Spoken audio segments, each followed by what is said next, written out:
قبل ما نبدأ صلي على النبي. وقصتنا النهاردة عن شاب وسيم ومكتئب بيتقابل مع دكتورة بتخليه ينسى ذكرياته السيئة، واللي بيكتشف انها حبه الأول. فيا ترى هي تعرفه ولا لا؟ ده اللي نعرفه. بس لو أول مرة تشوفني اشترك في القناة يا زميلي، وما تنساش اللايك والسبسكرايب والشير، ويلا نبدأ.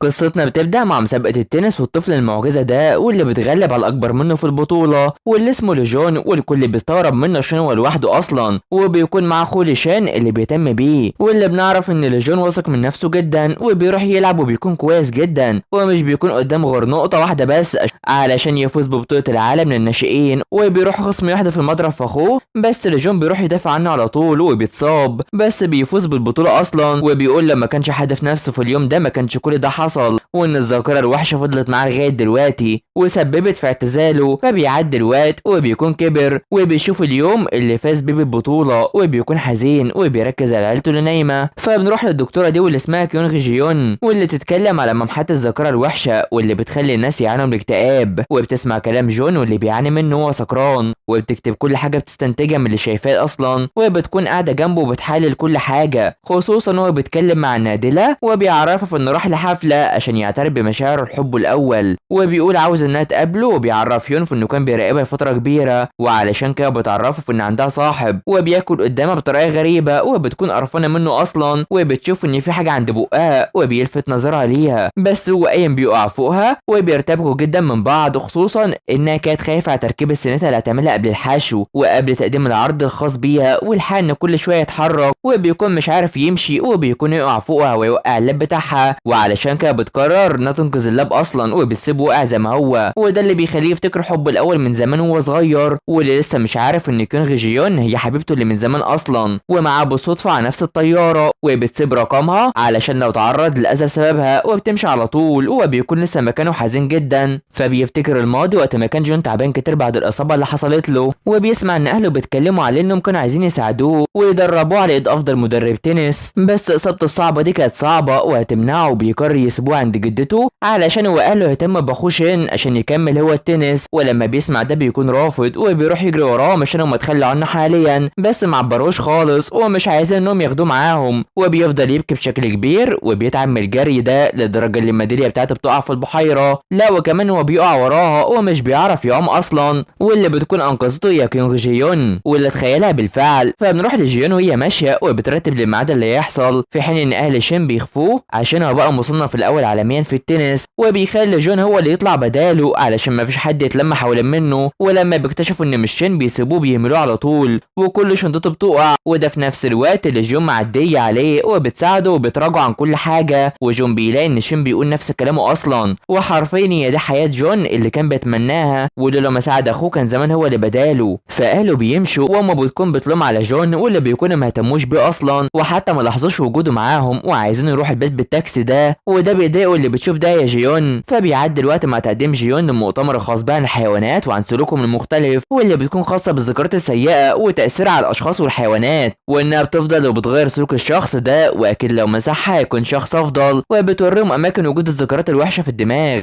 فبنروح لجون اللي بيكون واقف في البرد ومش عارف يروح البيت عشان مش معاه اي حاجه، وبتكون كل حاجه ماشيه معاه بالعكس حرفيا، في حين ان اخوه شين بيكون عايش حياه مرفهه بما ان المصنف الاول عالميا في لعبه التنس. بس انا جون بيوصل وبيلاقي ان محدش مهتم بيه اصلا، وبيلاقي ان امه مش مهتميه بيه خالص، خصوصا انه بيعاني من الاكتئاب، وابوه بيخلي شين يروح ويساعده وبيحاول يتخلص من ده، وبيكون الكل بيتجنبه على طول، وبتكون امه حرفيا حاطه كل حاجه في اوضته ومهملاه علشان هو رجع وعاش معاهم، وبيكون متاثر جدا من ايده دي. فبيعدي الوقت وبيطلع، وابوه عاوزه يلبس حاجه كويسه غير الاسمر وبلاش ينحني ويكون كويس، ومش عاوزينه يتاسف، وبيكون بيعملوا الطعام عشان خاطر شين بس، وبتهتم بيه كتير، وبتكون بتتعامل معاه وشايفاه ان شين قبل اي حد، اما هو الاخير ومفيش حد معبره، وبتكون بتحط له طعام قليل وبيحاول يبين في انه كويس، بس بتصدمه وبتخلي حتى الكلب قبله كمان، ومش بيديله اي طعام خالص، وبيفضل يتخانق مع الكلب كمان للدرجه اللي بيعضه علشان قال عليه انه كلب عادي وكلب هجين وبيتاثر. فبنروح لجيون اللي بتكون بتتكلم مع الدكاتره، بس بتفضل مش عارفه تتكلم اصلا بسبب حشوه سنتها اللي مش موجوده، ولما صاحبها وكراشها تقو بيجي بيبان قدامه من غير غير سنه وبتمشي وبتطلع بره على طول وبتروح تعمل سنتها دي وبتستعد انها تكون كويسه من تاني. فنروح للمجموعه ومديرهم اللي مستني انهم يكونوا واخدين مركز كويس في البحث وبيتفقوا على اللي يعملوه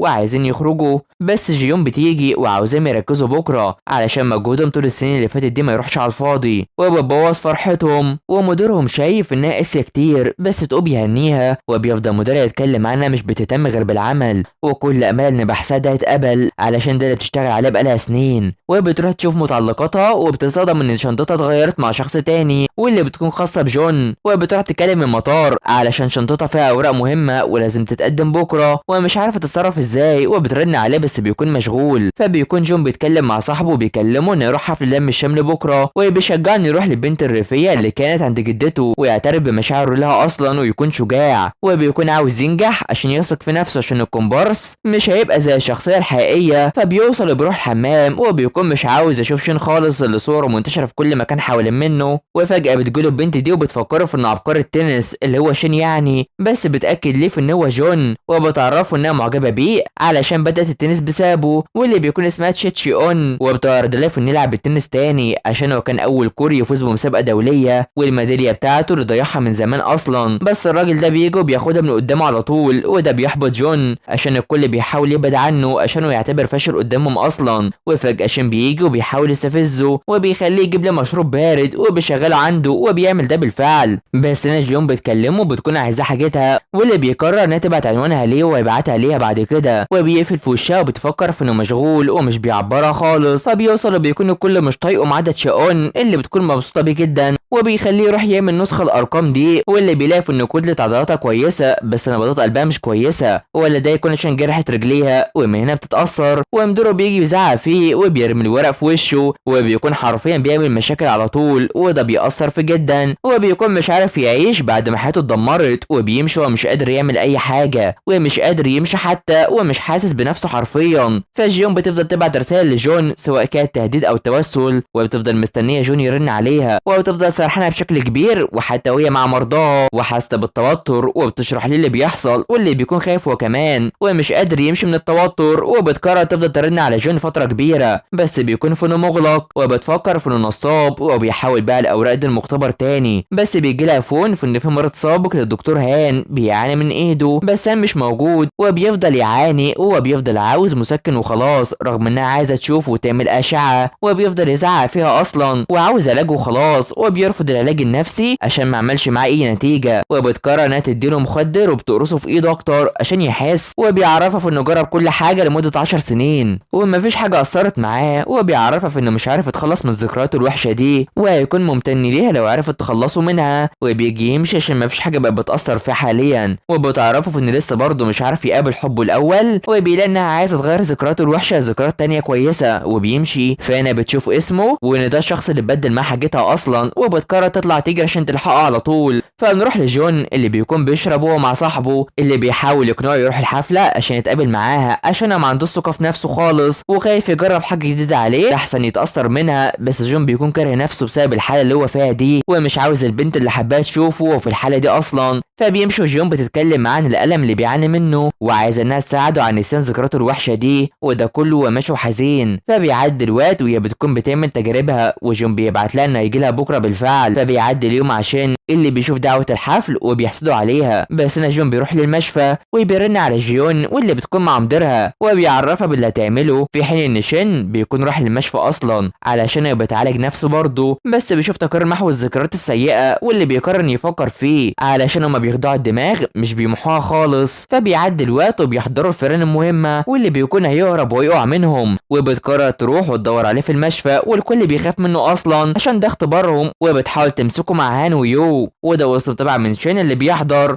وبتترجى الفار انهم يمسكوه بس بيطلع وجون بالعربيه بيدوسوا وبيكون بيعمل مشاكل وهي بتحزن وبيبرر ان ده مش غلطه اصلا وهي هنا بتتعصب عليه علشان ده كان عليه كل تجاربها وضحى بحياته بسبب حد تاني وبيفكر في ان الفار اهم منه، وبتروح تجرح اكتر عشان محدش يعبره، وبيحزن كتير وبيبكي، وشين بيشوف ده فبيعدي الوقت والكل منتظر الفار ووصول جيوم، وبيعرفوا وبيكونوا مش عارفين يعملوا ده، وبتعرفهم باللي حصل وعايزه فرصه تانية بعد 100 يوم، وعايزه تعمل ده على انسان مش مجرد فار. فانا جون بيكون حزين وبيفتكر كلام جيون كل شويه وسط معجبين اخوه شين، وبيمشي وبيروح وهو حزين في حياته جدا، وده وسط كلام جيون في ان الذكريات الوحشه مش بتتنسى. وشين بيرفض تجديد عقده مع الوكاله، بس يوم بتكمل في ان التجربه هتتم على شخص يأس من حياته، وبتروح بتفكر في قرارهم هيكون ايه. في المقابل جون قرر في انه ينتحر اصلا وبيروح المشفى، وجيون بتشوفه وده بيأثر في شين ومش عارف يتصرف ازاي، وبيروح يهديه شويه فبيعملوا الجراحه لجون، وجيون بتفتكر كلامها ليه وبتفكر في ان ده بسببها، وبيتابعوا دماغه واللي بيفتكر وبيخفي كل الاحداث الوحشه اللي حصلت ليه اصلا، وبيكون بيعملوا ده وبيجربوا على التجربه، وبيفتح عينه وبيشوفها قدامه بشكلها الصغير وهي بتستغرب جدا. فبيعدي الوقت مع جون اللي بيفوق فجأة